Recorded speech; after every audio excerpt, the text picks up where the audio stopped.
पिछले वीडियो में हम लोग 7 चैप्टर तक पढ़ चुके थे लोग। आज का टॉपिक है 8वां लेसन से मौर्य वंश। तो मौर्य वंश के बारे में चलिए पढ़ते हैं लोग। मौर्य वंश के बारे में जानकारी के कई स्रोत हैं। मौर्य वंश के बारे में जानकारी के कई स्रोत हैं। पुरातात्विक स्रोत में जूनागढ़ अभिलेख, शाहगौर अभिलेख, अशोक के अभिलेख, भवन, स्तूप एवं गुफा, मुद्रा में कौन से आहत या पंचमार्ग, मृदभांड, काली पॉलिश वाले। विदेशी यात्री का विवरण इंडिका पुस्तक जो मेगा एस्टनिस द्वारा लिखा गया है, ऑस्टिन और जस्टिन। साहित्यिक स्रोत में पुराण, अर्थशास्त्रे, राजतरंगिणी, मुद्रा राक्षस जो विशाखदत्त द्वारा लिखा गया है, जैन तथा बौद्ध ग्रंथ, कथा सरिता सागर, बृहत कथा मंजरी जैन ग्रंथ है, कल्पसूत्रे। मौर्य वंश के प्रथम राजा कौन थे? चंद्रगुप्त मौर्य, जिनका शासनकाल 322 ईसा पूर्व से 298 ईसा पूर्व तक था। प्राचीन भारत का राजवंश जिसने 137 वर्ष तक भारत में राज्य किया।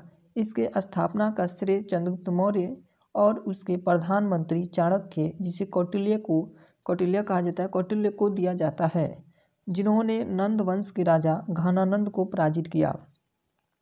चंद्रगुप्त मौर्य के गुरु और प्रधानमंत्री चाणक्य थे। इन्होंने अपना राजधानी पाटलिपुत्र को बनाया। 322 ईसा पूर्व में चंद्रगुप्त मौर्य गद्दी पर बैठा। इनकी माता का नाम, चंद्रगुप्त मौर्य की माता का नाम मोरा था, जिसका संस्कृत में अर्थ मौर्य होता है, इसलिए इस वंश का नाम मौर्य वंश पड़ा। इनकी शिक्षा तक्षशिला में हुई थी। मौर्य काल में शिक्षा का सबसे प्रसिद्ध केंद्र तक्षशिला था। मौर्य काल में शिक्षा का सबसे प्रसिद्ध केंद्र कौन था? तक्षशिला था। विशाखदत्त ने चंद्रगुप्त मौर्य के लिए ब्रिशल निम्न जाति शब्द का प्रयोग किया। चंद्रगुप्त मौर्य का साम्राज्य उत्तर में कश्मीर से लेकर दक्षिण में कर्नाटक, मैसूर तक तथा उत्तर पश्चिम में ईरान, फारस से लेकर पूरब में बंगाल तक फैला था। चंद्रगुप्त मौर्य जब मगध का शासक था, तब यूनानी आक्रमणकारी सेल्यूकस निकेटर ने 305 ईसा पूर्व में आक्रमण कर दिया, किंतु चंद्रगुप्त मौर्य ने उसे पराजित कर दिया और उसकी बेटी कार्नेलिया, जिसे हेलेना नाम भी कहते हैं, से विवाह कर लिया और दहेज में एरिया, वर्तमान नाम हेरात, अराकोसिया, वर्तमान नाम कंधार, जेड्रोसिया, बलूचिस्तान तथा पेरीपनिस डाई, काबुल ले लिया। इस बात का उल्लेख एपियानस नामक यूनानी ही देता है। चंद्रगुप्त मौर्य ने भी सेल्यूकस निकेटर को 500 हाथी उपहार में दिए थे। भारतीय इतिहास में प्रथम महान सम्राट चंद्रगुप्त मौर्य को कहा जाता है।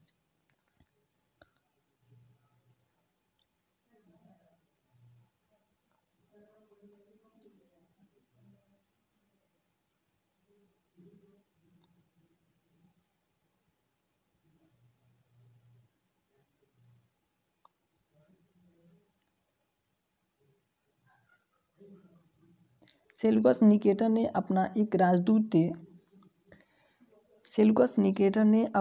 राजदूत मेगा एस्टनिस को चंद्रगुप्त मौर्य के दरबार में भेजा। यूनानी लेखक पाटलिपुत्र को पोलीब्रोथा कहते थे। विशाखदत्त की पुस्तक मुद्रा राक्षस में नंद वंश के पतन तथा मौर्य वंश के उदय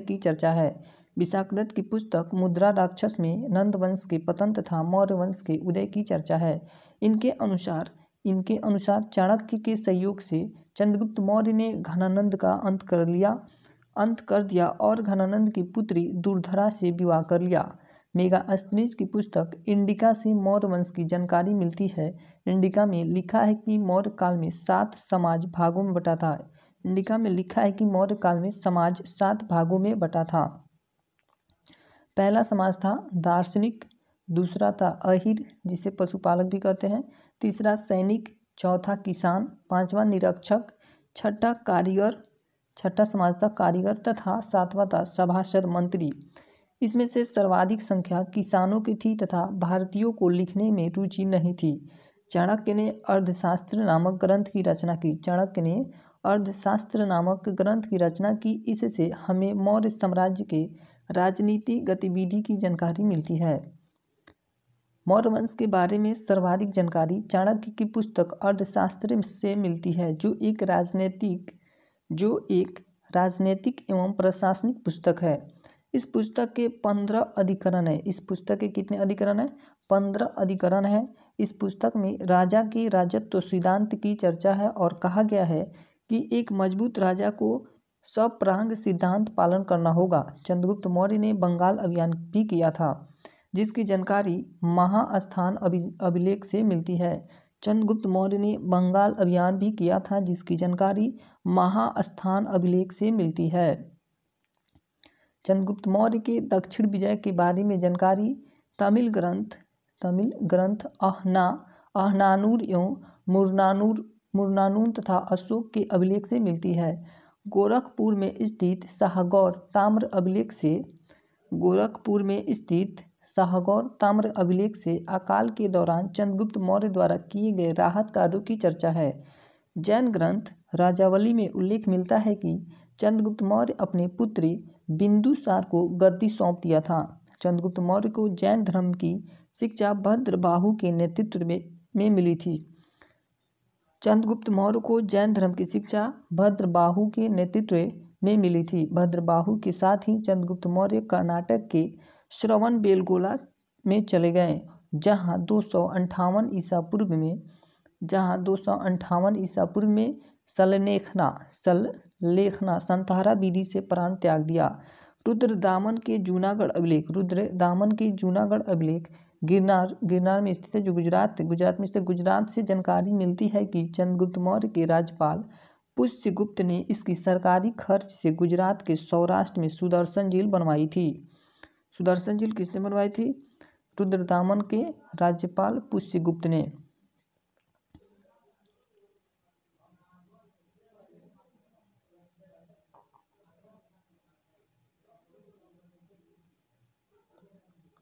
इस अभिलेख ने चंद्रगुप्त मौर्य के पश्चिमी विस्तार की जानकारी मिलती है।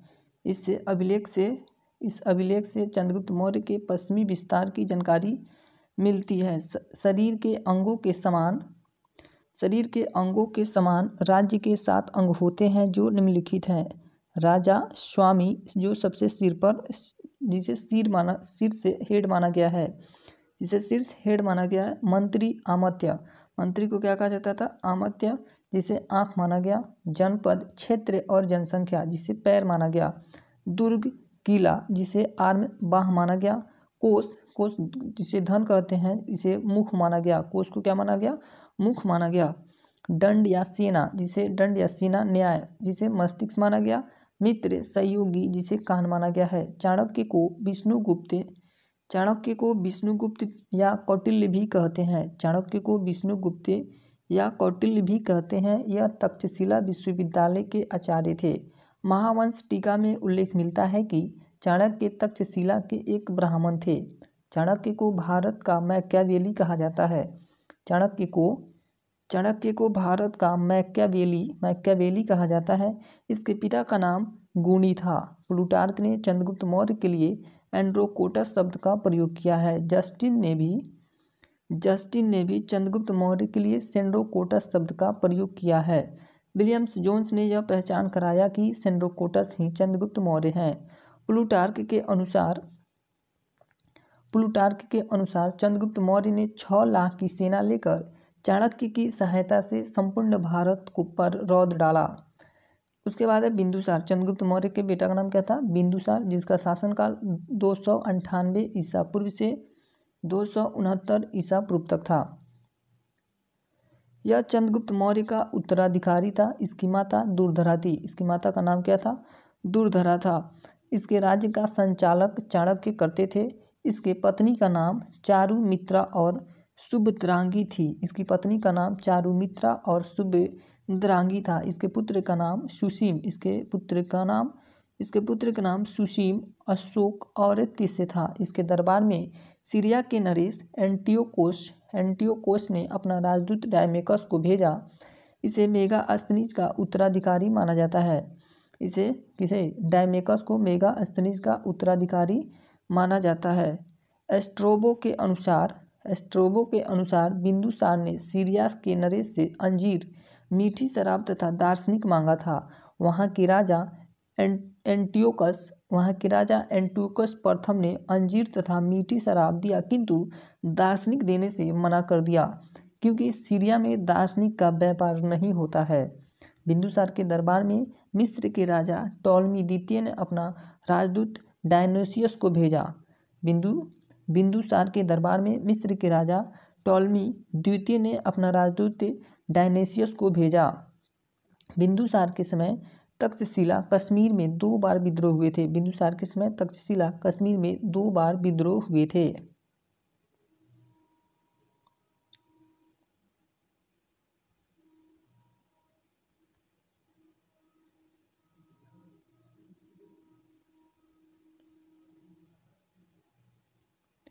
उस समय तक्षशिला का राजकुमार बिंदुसार का बड़ा बेटा सुसीम था, जो विद्रोह को दबाने में असफल रहा। बिंदुसार ने अपने छोटे पुत्र अशोक, जो उस समय अवंती का राज्यपाल था, उसे विद्रोह दबाने के लिए तक्षशिला भेजा। अशोक ने क्रूरतापूर्वक विद्रोह को दबा दिया। बिंदुसार आजीवक संप्रदाय को मानने वाला था। बिंदुसार किस संप्रदाय को मानता था? आजीवक संप्रदाय को, जिसकी स्थापना मोखली पुत्र गोसाल ने किया था। बिंदुसार को अमित्रघात एवं शत्रु विनाशक भी कहते हैं। वायु पुराण में इसे भद्रसार भी कहा गया है। क्या कहा गया? भद्रसार भी कहा गया है। जैन धर्म में इसे सिंहसेन कहा गया है। यह अपने शासनकाल में कोई नया प्रदेश नहीं जीता था। भारतीय इतिहास में इसको पिता का पुत्र और पुत्र का पिता की उपमा से जाना जाता है। भारतीय इतिहास में इसको पिता का पुत्र और पुत्र का पिता की उपमा से जाना जाता है। उसके बाद है अशोक का शासनकाल 269 ईसा पूर्व से 232 ईसा पूर्व तक था। अशोक का जन्म 304 ईसा पूर्व में पाटलिपुत्र में हुआ था। इसके पिता का नाम बिंदुसार तथा माता का नाम सुभद्रांगी था, जिसे धर्मा के नाम से जाना जाता था। बौद्ध ग्रंथों के अनुसार अशोक ने राजा बनने के लिए 99 भाइयों की हत्या करके एक कुआं में डाल दी थी। यह कुआं आज भी पटना के अगम कुआं नामक स्थान पर स्थित है। 269 ईसा पूर्व में अशोक ने अपना राज्याभिषेक कराया। 269 ईसा पूर्व में अशोक ने अपना राज्याभिषेक कराया। राज्याभिषेक के 8वें वर्ष अर्थात 261 ईसा पूर्व में अशोक ने कलिंग पर आक्रमण किया तथा कलिंग के राजा तोसली पर अधिकार कर लिया। कलिंग आक्रमण की जानकारी खारवेल के हाथी गुफा अभिलेख से मिलती है। इस अभिलेख के अनुसार कलिंग आक्रमण के समय कलिंग का राजा नंदराज था। कलिंग का राजा कौन था? नंदराज था। कलिंग में हुए भीषण नरसंहार को देखकर अशोक का हृदय परिवर्तित हो गया और अशोक ने युद्ध नीति को सदा के लिए त्याग दिया और भैरी घोष के स्थान पर धम्मघोष की स्थापना किया। ऐसा माना जाता है कि अशोक ने हाथियों को प्राप्त करने के लिए कलिंग आक्रमण किया था। कलिंग आक्रमण क्यों किया था अशोक?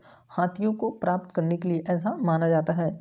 कलिंग आक्रमण के बाद अशोक ने बौद्ध धर्म अपना लिया। इसे बौद्ध धर्म अपनाने की प्रेरणा इसके भतीजे निग्रोध से मिली, जबकि बौद्ध धर्म की शिक्षा उपगुप्त ने दी थी। अशोक शुरुआत में ब्राह्मण धर्म मानता था, परंतु बाद में बौद्ध धर्म अपना लिया। अशोक का बौद्ध धर्म उसका व्यक्तिगत धर्म था। उसने कभी भी बौद्ध धर्म को राजकीय धर्म घोषित नहीं किया, किंतु अशोक बौद्ध धर्म को संरक्षण देता था। अशोक ने बौद्ध धर्म के प्रचार के लिए अपने बेटे महेंद्र एवं बेटी संघमित्रा को श्रीलंका भेजा।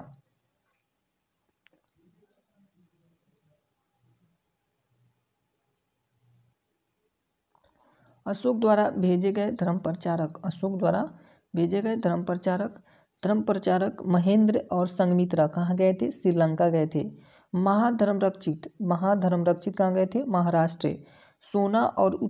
सोना तथा उत्तरा ये कहाँ गए थे? स्वर्ण भूमि जो मेहमान में स्थित है वहाँ गए थे। महारक्षित ये यमन देश में गए थे। महादेव मैसूर गए थे प्रचार प्रसार के लिए। मक्षिम कहाँ गए थे? हिमालयी क्षेत्र में। मक्षांतिक कहाँ गए थे? कश्मीर एवं कंधार में।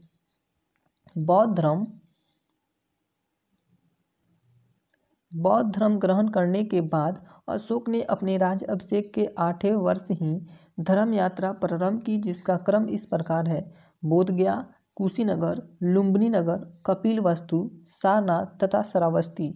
अशोक ने अपने शासन के 10वें वर्ष सर्वप्रथम बोधगया की यात्रा की।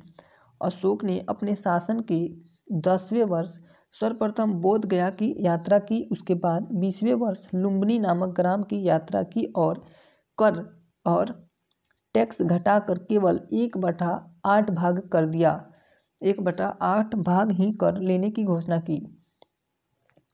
अशोक के काल में तीसरी बौद्ध संगीति 255 ईसा पूर्व में पाटलिपुत्र में हुई थी। अशोक के काल में ही तीसरी बौद्ध संगीति 255 ईसा पूर्व में पाटलिपुत्र में हुई थी, जिसकी अध्यक्षता मोगलीपुत्ते तीस ने किया था। श्रीलंका के राजा ने सिंघली संप्रदाय को छोड़कर बौद्ध धर्म अपना लिया। अशोक धार्मिक रूप से सहिष्णु था, अर्थात वह किसी भी धर्म के साथ भेदभाव नहीं करता था। नोट: श्रीलंका के राजा अशोक के उपदेशों का पालन करते थे, किंतु श्रीलंका अशोक के अधीन नहीं था। अशोक के समय मुद्राएं सोने, स्वर्ण, चांदी, खरसापण एवं तांबे, कांकड़ी आदि के होते थे। अशोक ने आजीवक संप्रदाय के लोगों को गया में स्थित बराबर की पहाड़ियों में 4 गुफा दान में दिया। पहला था सुदामा, दूसरा कर्ण, तीसरा चौपाड़, चौथा विश्व झोपड़ी। आजीवकों के लिए नागा अर्जुन गुफा दशरथ द्वारा प्रदान किया गया था। इसका उत्तराधिकारी कुणाल था। अशोक की 5 पत्नियां थी। अशोक की कितनी पत्नियां थी? 5 पत्नियां थी। पहली असंधिता, दूसरी देवी, तीसरी कारुवाती, चौथी पद्मावती, 5वीं नित्यारक्षक, जिसमें अशोक पर सर्वाधिक प्रभाव कारुवाकी था। किसका था? कारुवाकी का था। कारुवाकी के कहने पर ही अशोक ने युद्ध त्याग दिया था। कलहन की पुस्तक राजतरंगिणी से पता चलता है कि उसका अधिकार कश्मीर पर भी था। अशोक ने कश्मीर में झेलम नदी के तट पर श्रीनगर की स्थापना किया तथा नेपाल में ललितपत्तनम या देवपत्तनम नगर नामक बसाया था। अशोक भारत का पहला ऐसा शासक था जिसने अपने संदेशों को अभिलेख के माध्यम से जनता तक पहुंचाया।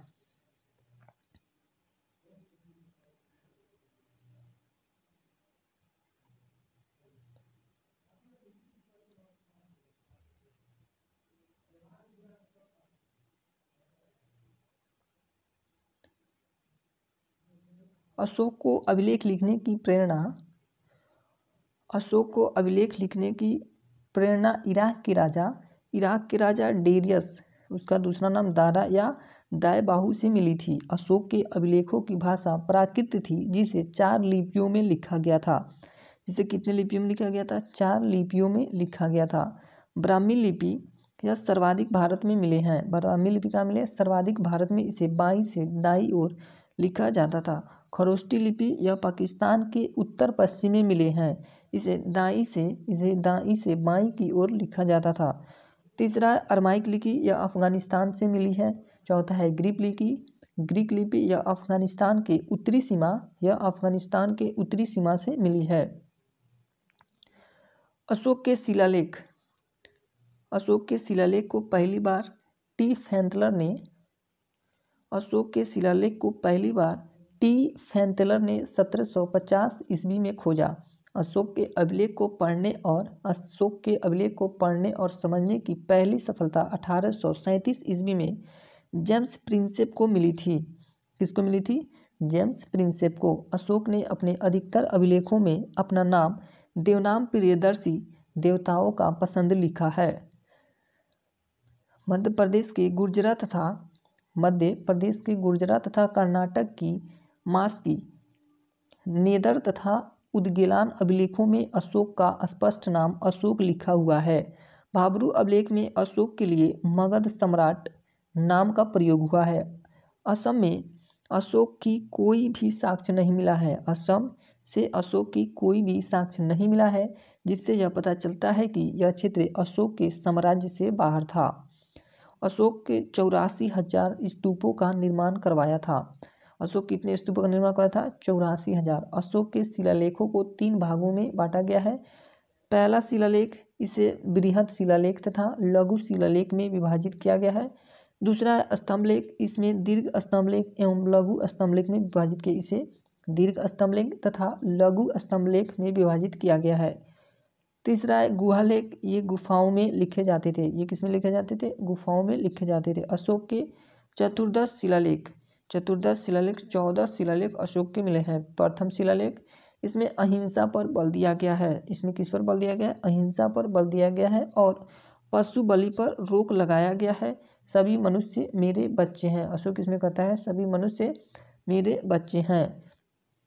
द्वितीय शिलालेख, इसमें पशु चिकित्सा की चर्चा है। इसमें पशु चिकित्सा की चर्चा है। साथ ही दक्षिण भारतीय राज्य चेर, पांड्य, श्रीलंका, केरल पुत्र, सत्यपुत्र की चर्चा है, किंतु चोल वंश की चर्चा नहीं की गई है। किस वंश की चर्चा नहीं की गई है? चोल वंश की चर्चा नहीं की गई है। तीसरा शिलालेख है, इसमें अशोक ने तीन अधिकारी राजुक, युक्तक तथा प्रदेशक की चर्चा किया है, जो धर्म के प्रचार के लिए थे। अशोक ने इस शिलालेख में राजकीय अधिकारियों को आदेश जारी किया है कि वे हर 5वें वर्ष दौरे पर जाएं। इसमें धर्म संबंधित कुछ नियम भी निर्देशित हैं। चतुर्थ शिलालेख में क्या लिखा गया है? इसमें भैरी घोष का मतलब युद्ध के स्थान पर धम्म घोष बौद्ध के नीति की चर्चा है। 5वां शिलालेख, इसमें धम्म महामात्र नामक अधिकारी की चर्चा है, जो धार्मिक जीवन की देखरेख करता है। इसमें समाज तथा वर्ण व्यवस्था का उल्लेख मिलता है।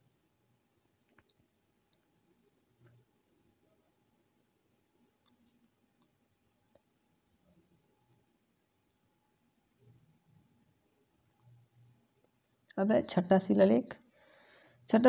इसमें अशोक ने कहा है कि मेरा अधिकारी जन कल्याण के लिए है, जब चाहे मुझसे मिल सकते हैं। इसमें आत्मनियंत्रण संबंधित शिक्षा दी गई।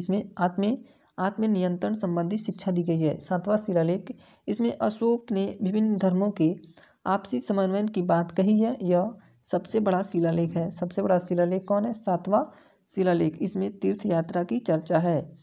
8वां शिलालेख, इसमें अशोक के धर्म यात्रा की चर्चा है, जो इसके राज अभिषेक के 8वें वर्ष से प्रारंभ होती है।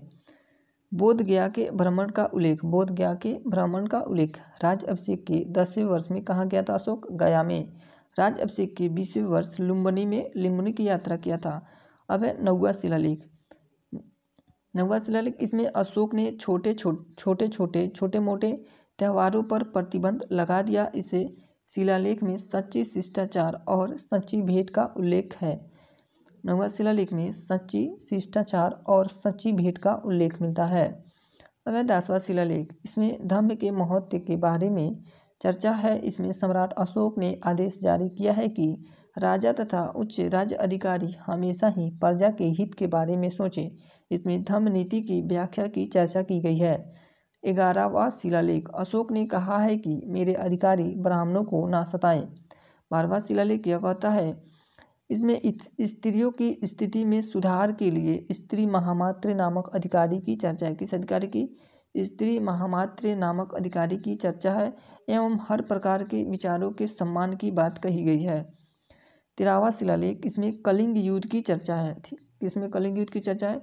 13वां शिलालेख में, तथा साथ ही सम्राट अशोक के हृदय परिवर्तन की बात भी वर्णित है। साथ ही पड़ोसी राजाओं के संबंध का भी उल्लेख है। अब है लास्ट शिलालेख, 14वां शिलालेख। अशोक ने कहा है कि मैंने ऊपर लिखे गए शिलालेख के अतिरिक्त बहुत से काम किए हैं जो इसमें नहीं लिखे गए हैं। इसके लिए लिखने वाला जिम्मेदार है, मैं नहीं। इसमें जनता को धार्मिक जीवन बिताने के लिए प्रेरित किया गया है। अब जो शिलालेख कहाँ से मिला है? पहला शिलालेख है शाहबाजगढ़ी का शिलालेख। ये खरोष्टी लिपि में लिखा गया था और ये कहाँ से मिला है? पेशावर, पाकिस्तान से। दूसरा है मानसेरा शिलालेख जो खरोष्टी लिपि में थी और ये इसका स्थान कहाँ से मिला? हजारा जिला, पाकिस्तान से मिला है। तीसरा है सासाराम जो ब्राह्मी लिपि में लिखी गई थी और यह रोहतास जिला, बिहार से मिला है। धौली शिलालेख जो ब्राह्मी लिपि में लिखी गई और ये पूरी उड़ीसा से मिला है। येरागुड़ी ये भी ब्राह्मी लिपि में थी जो चित्तलदुर्ग, मैसूर से मिला है। छठा था पालिक गुंडू ये भी ब्राह्मी लिपि में लिखा गया था और यह आवीमठ, कर्नाटक से मिला है। सातवां है वैराट भाबरू ये भी ब्राह्मी लिपि में लिखा गया जो जयपुर, राजस्थान से मिला है। तो कहाँ से मिला है? जयपुर, राजस्थान से मिला है। आठवां है कलसी शिलालेख, ये भी ब्राह्मी लिपि में देहरादून, उत्तरांचल से मिला है। नौवां है गिरनार शिलालेख, ये भी ब्राह्मी लिपि में जो जूनागढ़ के पास काठियावाड़, गुजरात से मिला है। फिर 10वां है धौली, ये भी ब्राह्मी लिपि में जो पूरी उड़ीसा से मिला है। सोपारा शिलालेख, ये भी ब्राह्मी लिपि, थाने के पास, महाराष्ट्र से मिला है। जौगढ़ भी ब्राह्मी लिपि में मिला है जो जंगाम जिला, उड़ीसा से मिला है। रूपनाथ भी ब्राह्मी लिपि में लिखित है और यह जबलपुर, मध्य प्रदेश से मिला है। एरागुड्डी ये भी ब्राह्मी में लिखा गया जो कुर्नूल, आंध्र प्रदेश से मिला है। कुर्नूल कहाँ से मिला है? आंध्र प्रदेश से मिला है।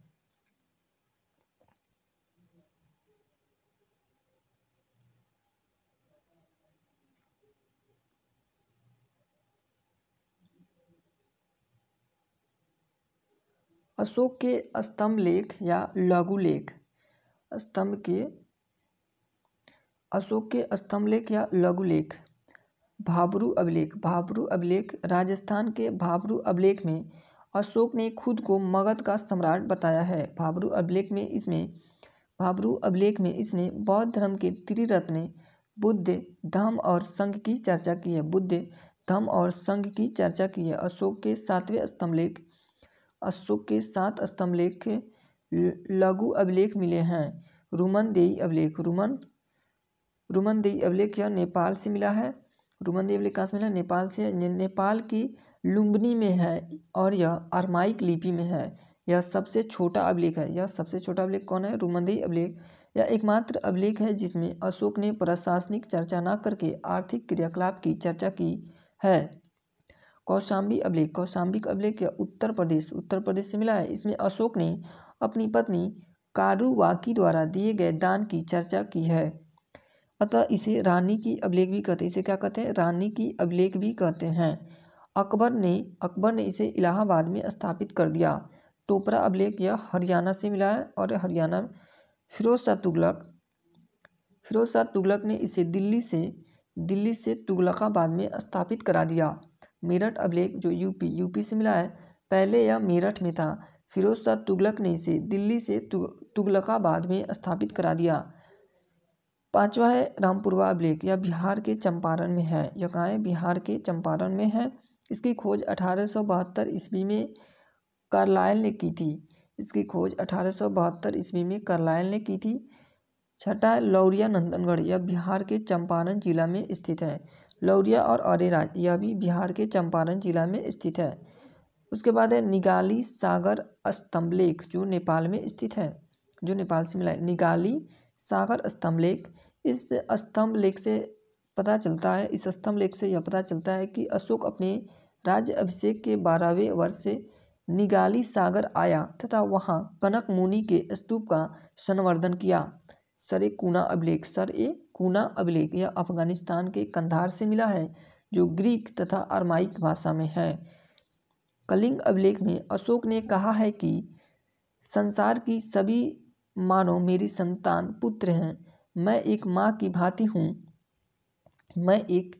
की भांति उसके सांसारिक तथा परलौकिक जीवन की कामना करता हूँ। अशोक ने कहा है कि जिस प्रकार एक माँ अपने बच्चे को योगाधाम को देकर निश्चित हो जाती है, उसी प्रकार मैं भी समाज की देखरेख के लिए राजुक को नियुक्त किया हूँ। राजुक अच्छे व्यक्ति को पुरस्कृत कर सकते हैं और गलत व्यक्ति को दंडित भी कर सकते हैं। अशोक के गुहा लेखों की संख्या 3 है। अशोक के गुहा लेखों की संख्या कितनी है? 3 है, जो बिहार के गया के निकट बराबर की पहाड़ी की गुफा में स्थित हैं। यहाँ 3 गुफाएं हैं। इसमें स्थित गुहा लेखों में आजीविकों को दिए गए दान का उल्लेख मिलता है। आजीविकों को दिए गए दान का उल्लेख मिलता है।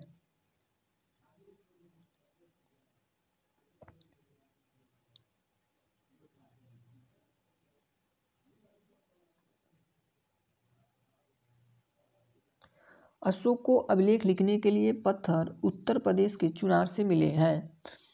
अशोक को अभिलेख लिखने के लिए पत्थर कहाँ से मिले? उत्तर प्रदेश के चुनार से मिले हैं। अशोक की धम्म यात्रा। अशोक ने लोगों को नैतिकता सिखाने के लिए जो नियम कानून की संहिता बनाई उसे धम्म कहते हैं। अशोक का धम्म स्व नियंत्रण पर आधारित था। अशोक का धम्म किस पर आधारित था? स्वनियंत्रण पर आधारित था। अशोक की धम्म की परिभाषा राहुलोवाद सूत्र से ली गई है। अशोक की धम्म की परिभाषा कहाँ से ली गई है? राहुलोवाद सूत्र से ली गई है। अपने आप को नियंत्रित करना धम्म नीति की मूल सिद्धांत है।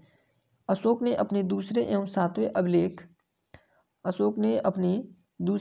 सातवें स्तंभ लेखों में धम्म के गुणों सत्यवादिता, पवित्रता, साधुता, मृदुता, दान, दया, कल्याण को बताया है।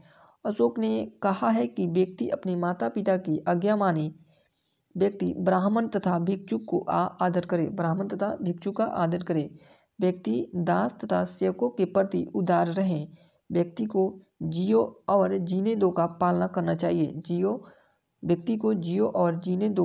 करना चाहिए। मौर्यकालीन आर्थिक व्यवस्था। इस समय अर्थव्यवस्था का मुख्य आधार कृषि, पशुपालन तथा कारखाना था। इस समय अर्थव्यवस्था का मुख्य आधार क्या था? मुख्य आधार कृषि, पशुपालन तथा कारखाना था। सरकारी भूमि को सीता भूमि कहा जाता था।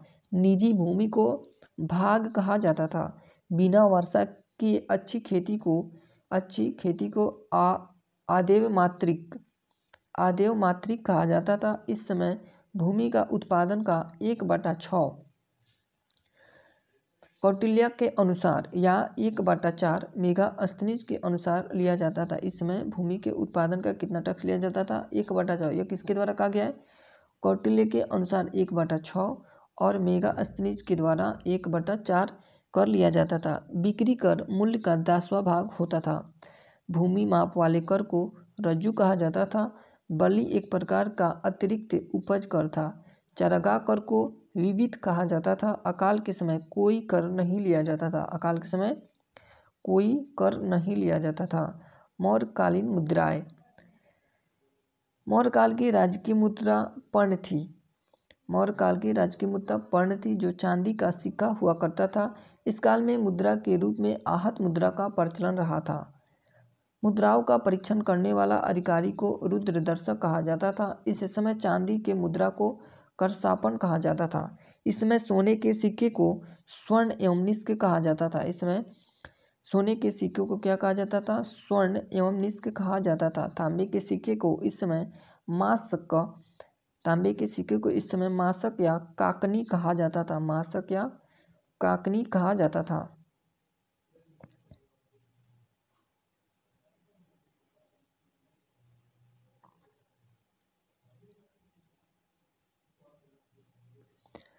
मौर्यकालीन संगठन। मौर्यकालीन संगठन पहला था श्रेणी। यह शिल्पकारों का संगठन था। यह किसका संगठन था? शिल्पकारों का संगठन था। दूसरा निगम। यह व्यापारियों का संगठन था। तीसरा सारथवा। सारथवा यह कारवा काफिला का संगठन था। मौर्यकालीन सैन्य व्यवस्था। मौर्यकालीन सैन्य व्यवस्था मौर्यकालीन सैन्य व्यवस्था बहुत ही विशाल थी। मौर्यकालीन सैन्य व्यवस्था बहुत ही विशाल थी। यह नंद वंशों की सेना से 3 गुनी अधिक थी। इस समय अस्थायी तथा अस्थायी 2 प्रकार के सैनिक रहते थे। युद्ध क्षेत्र में सेना का नेतृत्व करने वाला अधिकारी नायक होता था। कौटिल्य ने सेना को 3 श्रेणियों में बांटा था। कौटिल्य ने सेना को कितने श्रेणियों में बांटा था? 3 श्रेणियों में बांटा था। पहली थी पुश्तैनी सेना, दूसरी थी भाटक सेना, तीसरी थी नगरपालिका सेना। पुश्तैनी सेना, भाटक सेना, नगरपालिका सेना। जस्टिन ने कहा है कि मौर्य की सेना डाकुओं का एक गिरोह था। जस्टिन ने क्या कहा है कि मौर्य की सेना डाकुओं का एक गिरोह था। प्रशासनिक व्यवस्था। मौर्यकालीन प्रशासन एक केंद्रीकृत शासन था। मौर्यकालीन प्रशासन एक केंद्रीकृत शासन था जो राजा को सलाह देने के लिए मंत्री परिषद होते थे। उच्च अधिकारियों को तीर्थ या महामात्र अथवा अमात्य कहा जाता था। इनकी संख्या 18 थी। जासूसों के लिए चर शब्द का प्रयोग किया गया था। जासूसों के लिए किस शब्द का प्रयोग किया गया था? चर शब्द का। अर्थशास्त्र में उल्लेखित तीर्थ या शीर्षस्थ अधिकारी। पहला अधिकारी कौन होता था? अमात्य, ये प्रधानमंत्री के पद पर होता था। दूसरा पुरोहित, धर्म एवं दान विभाग का प्रधान होता था। और सेनापति, तीसरा अधिकारी सेनापति, सैन्य विभाग का प्रधान होता था। चौथा था युवराज। युवराज जो राजपूती राजा के बेटा को युवराज कहा जाता था। पांचवा था दवारिक, राज दरबार या राजकीय द्वार रक्षक होता था। छठा था अंतर्वेदिक या अंतपुर का अध्यक्ष होता था। सातवां होता था समाहर्ता, आय का संग्रहकर्ता कौन करता था? समाहर्ता। सन्निधाता राजकीय कोष का अध्यक्ष होता था। प्रशास्ता, कारागार का अध्यक्ष होता था। प्रदेष्टि या कमिश्नर होता था। यह कमिश्नर के पद पर होता था। पौर या नागरक, नगर का कोतवाल। पौर या नगर को क्या कहते थे? नगर का कोतवाल के पद पर होता था। व्यवहारिक के प्रमुख न्यायाधीश। नायक नगर रक्षा का अध्यक्ष होता था। कर्मांतिक कौन होता था? उद्योगों और कारखानों का अध्यक्ष होता था। मंत्री परिषद या अध्यक्ष के पद पर होते थे। दंडपाल, सैन्य सामग्री एकत्रित करने वाला। दंडपाल कौन होता था? सैन्य सामग्री एकत्रित करने वाला। दुर्गपाल, राजकीय दुर्ग रक्षक। अनंतपाल, सीमावर्ती दुर्गों का रक्षक। अनंतपाल कौन होता था? सीमावर्ती दुर्गों का रक्षक होता था।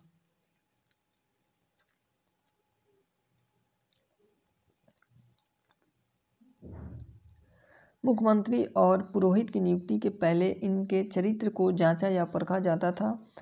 उसे ही उपधा परीक्षक कहा जाता था। मुख्यमंत्री और पुरोहित की नियुक्ति के पहले इनके चरित्र को जांचा या परखा जाता था। उसे ही उपधा परीक्षण कहा जाता था। अशोक के समय प्रशासन की सबसे छोटी इकाई ग्राम थी। ग्रामों के मुखिया ग्रामीण कहलाते थे। प्रशासनिक अधिकारियों को अध्यक्ष कहा जाता था। इनकी संख्या 26 थी। इनकी संख्या कितनी थी? 26 थी। सीताध्यक्ष कौन होता था? कृषि विभाग। सीताध्यक्ष कृषि विभाग। अकाराध्यक्ष खनन विभाग। लक्ष्मणाध्यक्ष मुद्रा विभाग। राक्षीन पुलिस विभाग को क्या कहा जाता था? राक्षीन। धर्मस्थली दीवानी न्यायालय या धन। कंटक शोधन फौजदारी न्यायालय। अपराध कंटक शोधन क्या करता था? फौजदारी न्यायालय था यह।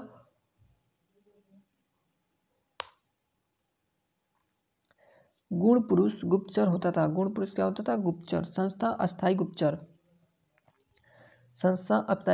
गुप्तचर। संचार चलायमान गुप्तचर। आंटविक जंगल का अधिकारी होता था। आंटविक क्या होता था? जंगल का अधिकारी। समाहर्ता टैक्स या कर वसूलने वाला। सन्निधाता कोषाध्यक्ष। मेगास्थनीज के अनुसार नगर का प्रशासन 30 सदस्यों का एक मंडल चलाता था। यह मंडल 6 समितियों में विभक्त होता था। प्रत्येक समिति में 5 सदस्य होते थे। न्याय व्यवस्था। मौर्य साम्राज्य के मौर्यकाल की न्याय व्यवस्था। मौर्यकाल में सम्राट ही सर्वोच्च न्यायालय अंतिम न्यायालय तथा न्यायाधीश था। राजा का फैसला ही अंतिम एवं सर्वमान्य होता था। ग्राम सभा सबसे छोटा न्यायालय था जहां वृद्ध जन अपने निर्णय लेते थे। सर्वोच्च न्यायालय राजधानी में स्थित होता था। मुख्य न्यायाधीश को धर्माधिकारी कहा जाता था। मुख्य न्यायाधीश को क्या कहा जाता था? धर्माधिकारी कहा जाता था। अर्थशास्त्र के अनुसार राज्य में 2 प्रकार के न्यायालय होते थे। पहला था धर्मस्थीय दीवानी मामला देख रेख करता था। इसके द्वारा दीवानी तथा विवाह संबंधित विवादों का निपटारा किया जाता था। कंटक शोधन या फौजदारी मामला को देख रेख करता था। इसके द्वारा फौजदारी तथा मारपीट जैसे समस्याओं का निपटारा होता था। अशोक के काल में जनपदीय न्यायालय के न्यायाधीशों को राजुक कहा जाता था। मौर्यकालीन गुप्तचर व्यवस्था। मौर्यकाल में गुप्तचर विभाग के प्रधान को महामात्य प्रसर्प कहा जाता था। अर्थशास्त्र में गुप्तचरों को गूढ़ पुरुष तथा इसके प्रमुख अधिकारी को सर्प महामात्य कहा जाता था।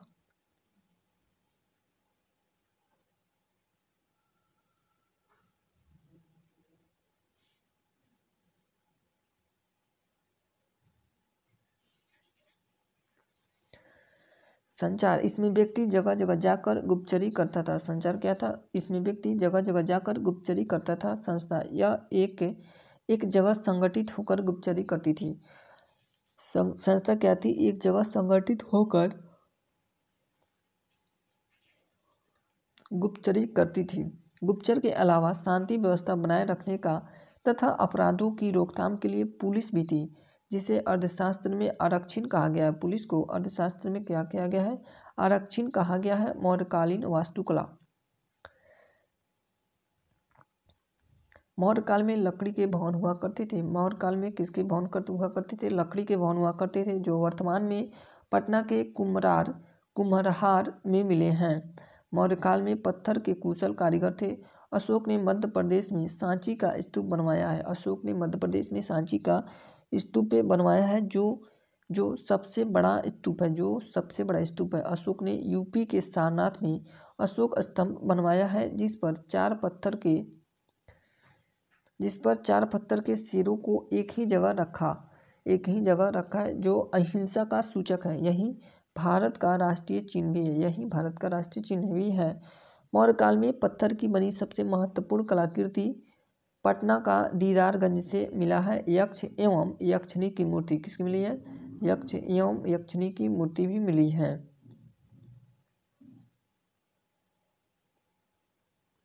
अशोक के अभिलेख विभिन्न क्षेत्रों से मिले हैं, किंतु पाटलिपुत्र से एक भी अभिलेख नहीं मिला है। बहुत इंपॉर्टेंट है। अशोक का अभिलेख कहाँ से नहीं मिला? एक भी अभिलेख नहीं मिला। पाटलिपुत्र से एक भी अभिलेख अशोक का नहीं मिला है। स्तूप की संरचना। स्तूप एक अर्धवृत्ताकार संरचना है, जिसे अंड कहा जाता है। अंड के ऊपर एक छज्जे जैसी संरचना होती है, जिसे हर्मिका कहते हैं। हर्मिका से एक मस्तूल निकलता था, जिसे यष्टि कहते हैं। यष्टि पर 3 छतरियाँ लगी होती थी। उपरोक्त संरचना के चारों तरफ घूमने के लिए प्रदक्षिणापथ होता था। इस संपूर्ण संरचना के चारों ओर एक वेदिका होती थी, जहाँ तोरण द्वार या प्रवेश द्वार बनाया जाता था।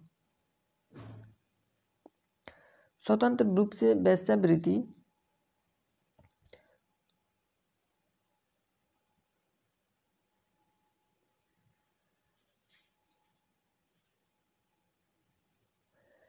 स्तूप के विभिन्न अंगों का अर्थ है ये है। इसे कहा गया है छत्र कहा गया है, और ये जहाँ पे जो रखा गया इसे हर्मिका कहा गया है। ये पूरा गोल वाला क्या है? अंड है, इसे अंड कहा गया है। और परिदक्षिणापथ किसे कहा गया है? ये पूरा परिदक्षिणापथ है। इसे मेरी कहा गया है, ऊपर पड़े हैं लोग। और वेदिका नीचे के, और तोरण वहाँ पे सीढ़ी के पास तोरण द्वार स्तूपों के चारों ओर प्रवेश द्वार बने होते थे, जो चारों दिशाओं में बुद्ध के संदेशों में फैलने का प्रतीक है। वेदिका स्तूपों के चारों तरफ एक भी घेरा बनाया जाता था, जिसे वेदिका या रेलिंग कहा जाता था, जो पत्थर के विभिन्न स्तरों पट्टिकाओं का बना होता था। यह पवित्र भूमि का प्रतीक है, जो पवित्र स्थल को सामान्य दुनिया से अलग करती है। अंड शांति का प्रतीक। अंड क्या है? शांति का प्रतीक है। हर्मिका देवताओं के घर अथवा पवित्रता का प्रतीक है। देवताओं का घर अथवा पवित्रता का प्रतीक है। क्षत्रिय बुद्ध के विचारों भिक्षाओं का प्रतीक है, जैसे श्रद्धा सम्मान एवं उदारता। जैसे श्रद्धा सम्मान एवं उदारता। मौर्यकालीन सामाजिक जीवन। अशोक ने बौद्ध धर्म को अपना लिया। अशोक ने बौद्ध धर्म को अपना लिया, किंतु यह दूसरे धर्मों का भी आदर करता था। हिंदू धर्म त्यागने के बाद भी अशोक ने अपने नाम में देवनाम प्रियदर्शी जोड़ा, जो संस्कृत भाषा का शब्द है। परिष्टि पर्वन जैन ग्रंथ में चंद्रगुप्त मौर्य के जैन धर्म अपनाने का वर्णन मिलता है। अशोक ने 11वें शिलालेख में आदेश दिया है कि ब्राह्मणों को कोई नहीं सताए। अशोक ने आजीवक संप्रदाय के भक्तों को गया में 4 गुफा प्रदान की है। अशोक ने पशु बलि पर पूर्णतः प्रतिबंध लगा दिया था। अशोक ने पशु बलि पर पूर्णतः प्रतिबंध लगा दिया था। यज्ञ तथा कर्मकांड पर रोक लगा दिया, जिस कारण ब्राह्मणों की आय में बहुत कमी आ गई।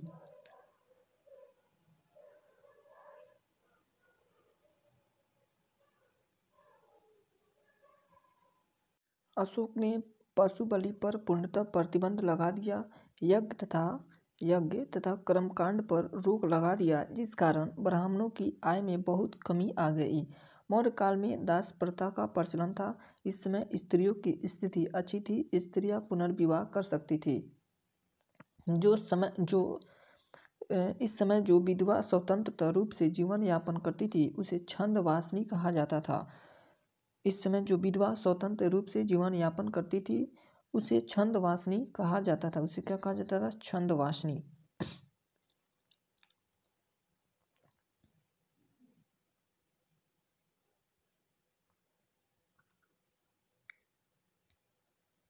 स्वतंत्र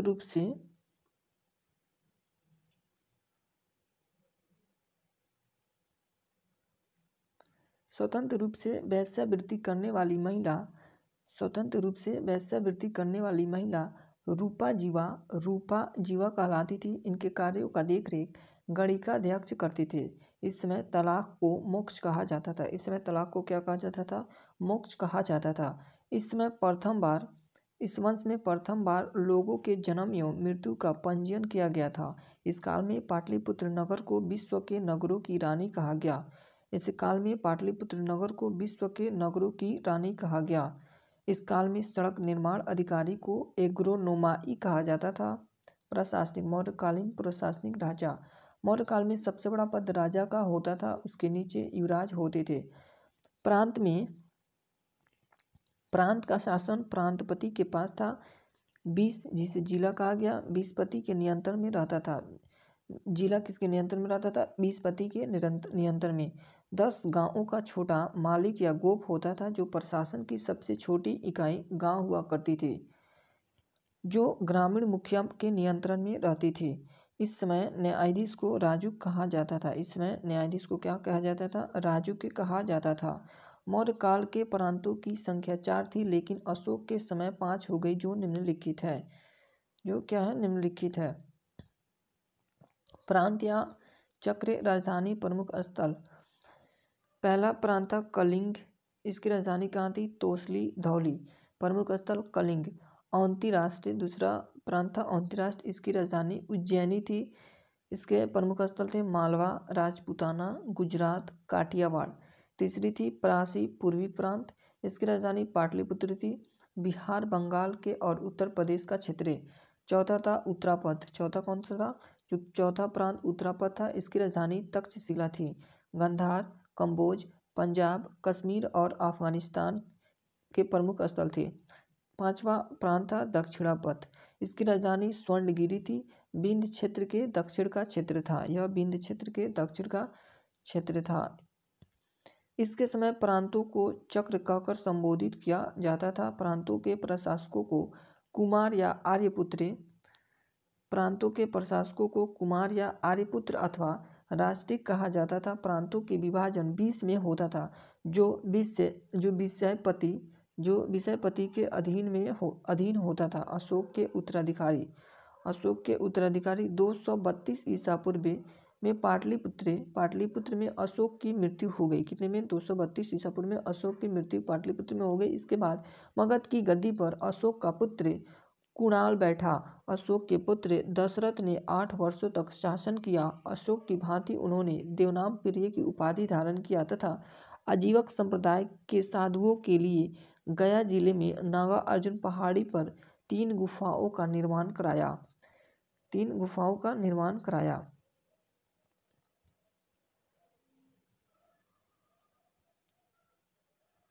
अशोक का कोई भी उत्तराधिकारी योग्य नहीं था। अशोक का कोई भी उत्तराधिकारी योग्य नहीं था।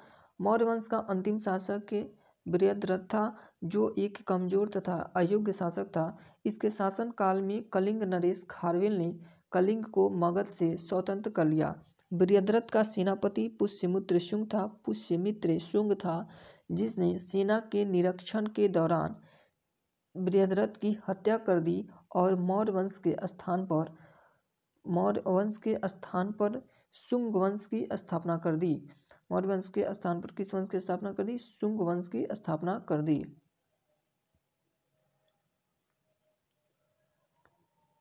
मौर्य वंश के पतन के कारण क्या क्या थे? अशोक का युद्ध नीति त्याग देना। अशोक का युद्ध नीति त्याग देना। अशोक का बौद्ध धर्म के प्रति अत्यधिक झुकाव होना। अशोक ने बौद्ध भिक्षुओं को इतना दान दिया कि आर्थिक संकट उत्पन्न हो गया। पतन का सबसे बड़ा कारण अशोक के उत्तराधिकारी का अयोग्य होना था। साथ ही विभिन्न अधिकारी भ्रष्टाचार में लिप्त हो गए। नोट: मौर्य काल में वर्ष की शुरुआत आषाढ़ या जुलाई, वर्तमान में आषाढ़ हिंदी मंथ का नाम है और जुलाई ये ग्रेगोरियन कैलेंडर का नाम है, महीने से होती है। मौर्य काल में वर्ष की शुरुआत आषाढ़ या जुलाई महीने से होती थी। मौर्य काल समाप्त हो गया।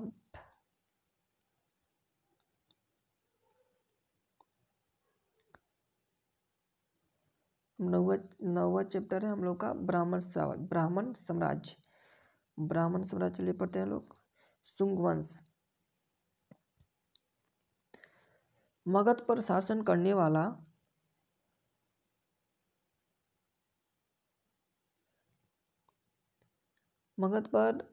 करने वाला यह पहला गैर क्षेत्रीय राजवंश था। इस वंश के संस्थापक पुष्यमित्र शुंग थे। इन्होंने अपनी राजधानी पाटलिपुत्र बनाई, जबकि द्वितीय राजधानी विदिशा को बनाया। विदिशा का पुराना नाम बेसनगर मध्य प्रदेश में था। विदिशा का पुराना नाम क्या है? बेसनगर, जो मध्य प्रदेश में स्थित है। पुष्यमित्र शुंग एक कट्टर ब्राह्मण था। यह 36 वर्षों तक शासन किया। यह कितने वर्षों तक शासन किया था? 36 वर्षों तक शासन किया। जबकि इस वंश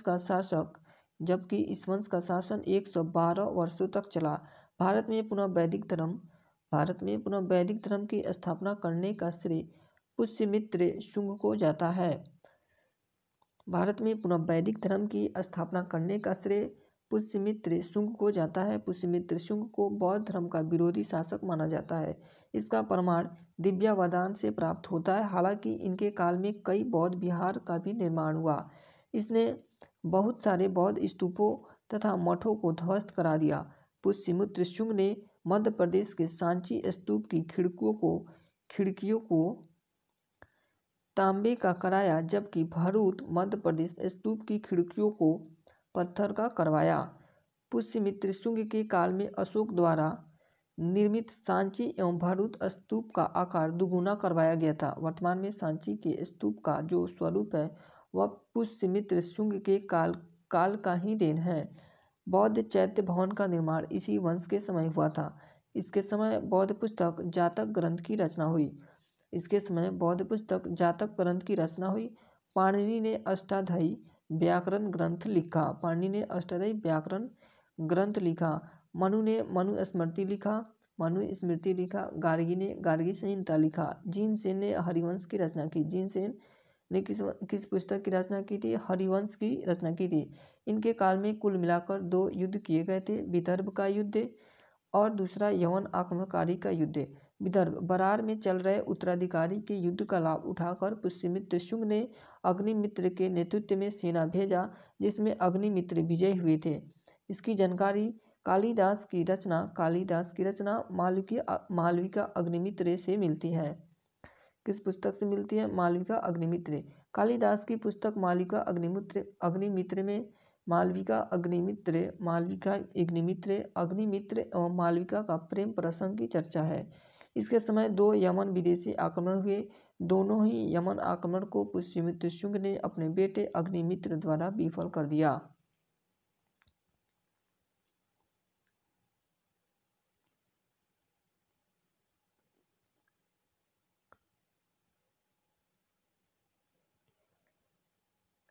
इन दोनों ही आक्रमण के समय पुष्यमित्र शुंग विजयी हुए और इस अवसर पर पुष्यमित्र शुंग ने पतंजलि के नेतृत्व में 2 अश्वमेध यज्ञ करवाया एवं अपनी राजधानी पाटलिपुत्र स्थानांतरित करके विदिशा को बनाया। पहले आक्रमण का नेतृत्व डेमेट्रियस ने किया था। किसने किया था? डेमेट्रियस। दूसरे आक्रमण का नेतृत्व मिलिंद ने किया था। मिनांडर को बौद्ध भिक्षु के नागसेन ने बौद्ध धर्म की शिक्षा दी, जिससे उसने बौद्ध धर्म अपना लिया। कलिंग नरेश खारवेल ने पुष्यमित्र शुंग को पराजित कर दिया था। इस वंश में कुल 10 शासक थे। पहला शासक पुष्यमित्र शुंग था और 9वां शासक भाग्यभद्र था एवं 10वां शासक देवभूति थे। इस वंश के शासक भाग्यभद्र के दरबार में यवन विदेशी राजदूत हेलियोडोटस आया था, जो भागवत धर्म अपना लिया। इसने भगवान विष्णु के सम्मान में विदिशा या बेसनगर मध्य प्रदेश में गरुड़ ध्वज अभिलेख का निर्माण करवाया था। उसने उस पर भगवान विष्णु के लिए देवदेवस्य शब्द का प्रयोग किया। शुंग वंश का शिलालेख जालंधर पंजाब से मिलता है। इस काल में संस्कृत भाषा का सर्वाधिक विकास हुआ। इस काल में किस भाषा का सर्वाधिक विकास हुआ था? संस्कृत भाषा का सर्वाधिक विकास हुआ। शुंग वंश की काल की अर्थव्यवस्था जातक ग्रंथ एवं मिलिंद पन्हो नामक पुस्तक से मिलता है। इस वंश के 10वें एवं अंतिम शासक देवभूति थे, जिनकी हत्या उन्हीं के मंत्री वासुदेव ने कर दी और इसके स्थान पर कण्व वंश की स्थापना की। इसके स्थान पर किस वंश की स्थापना की थी? कण्व वंश की स्थापना कर दी। कण्व वंश का कार्यकाल था 73 ईसा पूर्व से 30 ईसा पूर्व तक। इस वंश के संस्थापक वासुदेव थे। कौन थे? वासुदेव थे। इन्होंने अपनी राजधानी विदिशा को बनाया। इस वंश में कुल 4 शासक हुए। पहला वासुदेव, दूसरा भूमिपुत्र, तीसरा तरायन और चौथा सुशर्मा। इस वंश का दूसरा नाम कर्णयायांग था। कण्वायांग था। यह वंश 43 वर्षों तक शासन किया। कण्व राजा को पुराण में शुंगमित्र के नाम से पुकारा जाता था। कण्व साम्राज्य पर पहला आक्रमण शक का हुआ। कण्व साम्राज्य पर पहला आक्रमण किसका हुआ था? शक के शासकों का आक्रमण हुआ। ये ब्राह्मण जाति के थे। इस वंश में सर्वाधिक समय तक शासन करने वाला शासक भूमिपुत्र था, जो 14 वर्ष तक शासन किया था। इस वंश में सर्वाधिक समय तक शासन करने वाला शासक भूमिपुत्र था, जो 14 वर्ष तक शासन किया था।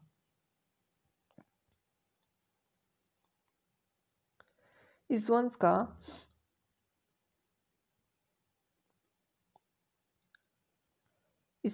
अयोग्य एवं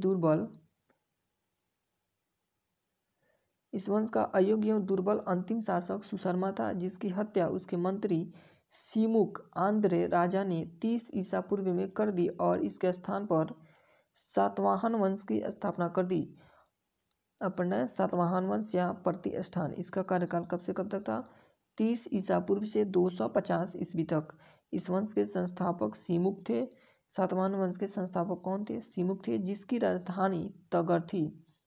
जिसकी राजधानी कहाँ थी? तगर थी। प्रारंभ में यह वंश महाराष्ट्र के क्षेत्र में था, किंतु शक राजाओं ने इन्हें महाराष्ट्र छोड़ने पर विवश कर दिया। सातवाहन वंश को आंध्र प्रदेश में स्थानांतरित होना पड़ा, जिस कारण पुराण में इन्हें आंध्र सातवाहन भी कहते हैं। क्या कहा जाता है? आंध्र सातवाहन भी कहते हैं। सातवाहन की राजधानी प्रतिष्ठान महाराष्ट्र थी, जो गोदावरी नदी के तट पर स्थित था। जो किस नदी के तट पर स्थित था? गोदावरी नदी। सातवाहनों की राजकीय भाषा प्राकृत तथा लिपि ब्राह्मी थी। सातवाहनों की राजकीय भाषा प्राकृत तथा लिपि ब्राह्मी थी। सातवाहन वंश किसी न किसी रूप में 3 शताब्दियों तक बने रहे, जो प्राचीन भारत में किसी एक वंश का सर्वाधिक कार्यकाल है। सातकर्णी प्रथम सातवाहन वंश का पहला शासक था, जिसकी जानकारी नानाघाट अभिलेख पुणे से मिलती है, जो उसकी पत्नी नैनिका द्वारा बनवाया गया था। सातकर्णी प्रथम ने दक्षिणापथपति तथा अप्रतिहत चक्र की उपाधि धारण किया। सातकर्णी प्रथम ने दक्षिणापथपति तथा अप्रतिहत चक्र की उपाधि धारण किया। सातकर्णी प्रथम शासक का नाम सांची स्तूप के प्रवेश द्वार अंकित है। सातकर्णी प्रथम द्वारा 2 अश्वमेध यज्ञ और 1 राजसूय यज्ञ करवाया गया था। सातवाहन वंश का सबसे योग्य शासक हाल था। सातवाहन वंश का सबसे योग्य शासक कौन था? हाल था। हाल ने प्राकृत भाषा में गाथा सप्तशती की रचना किया था। गाथा सप्तशती की रचना किया था। इस वंश का सबसे प्रतापी शासक गौतमीपुत्र सातकर्णी था। इसके समय नासिक के शक शासक नहपान ने आक्रमण कर दिया, किंतु गौतमीपुत्र सातकर्णी ने उसे पराजित कर दिया। इसकी जानकारी महाराष्ट्र के नासिक के जोगलथंबी से मिले सिक्कों से मिलती है, जिससे कि एक ओर गौतमीपुत्र सातकर्णी एवं दूसरी ओर नहपान का नाम और चित्र अंकित है, जिससे पता चलता है कि गौतमीपुत्र सातकर्णी ने शक के शासक नहपान को हराया था। किसको हराया था? नहपान को हराया था।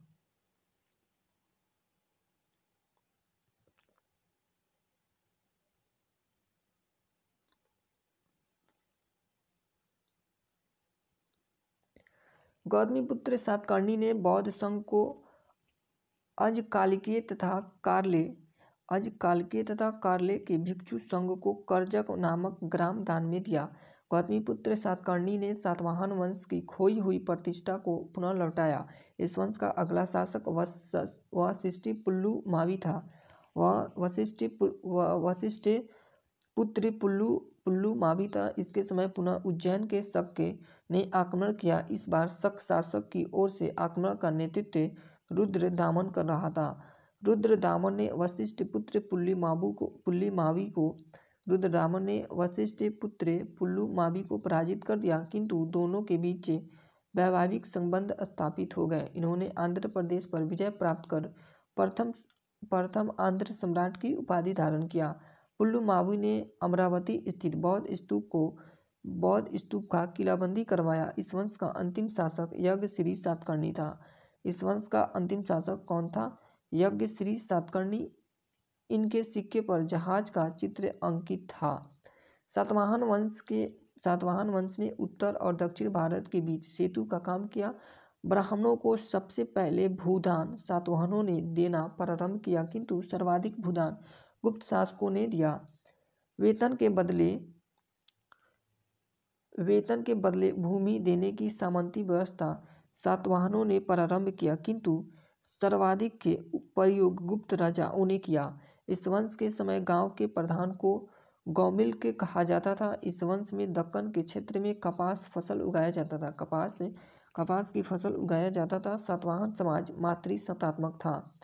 सातवाहन समाज कैसा था? मातृसत्तात्मक था। यह नाम के पहले माता का नाम लिखा जाता था। यहाँ नाम के पहले माता का नाम लिखा जाता था, किंतु राजा पुरुष ही होता था। इस समय सीसा के सिक्का का प्रयोग होता था। चांदी के सिक्के को करसापन तथा सोने के सिक्कों को सुवर्ण कहते थे। सातवाहन साम्राज्य की भूमि गोदावरी नदी घाटी में थी, जिस कारण यह अत्यधिक उपजाऊ थी। ऐसा कहा जाता है कि सातवाहन काल की भूमि उस समय के सबसे उपजाऊ भूमि थी।